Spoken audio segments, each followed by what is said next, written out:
আজ একটু দেখা করলেই বা ক্ষতি কি? সে তো শুধু কথা বলতে চেয়েছে। ঠিক তখন দরজার পাশে এক বৃদ্ধা এসে দাঁড়ায়। মা, কোথায় যাচ্ছ এভাবে? ওহ, কিছু না মা, এক বান্ধবীর বাড়ি যাচ্ছি। বান্ধবী নাকি আগুন?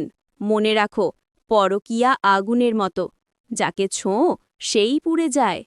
আমি ভুল পথে যাচ্ছিলাম। আল্লাহ, আমাকে ক্ষমা করো। আজ একটা বড় ভুল থেকে আল্লাহ আমাকে বাঁচিয়েছেন। আমি আর কখনো শয়তানের ফাঁদে পা দেব না।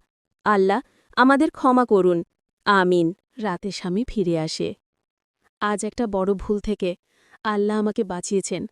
আমি আর কখনো শয়তানের ফাঁদে পা দেব না। স্বামী, আল্লাহ আমাদের ক্ষমা করুন। আমিন। শিক্ষা, পরকীয়া আগুনের মতো, একবার জ্বললে ভালোবাসা ও বিশ্বাস দুটোই ছাই হয়ে যায়।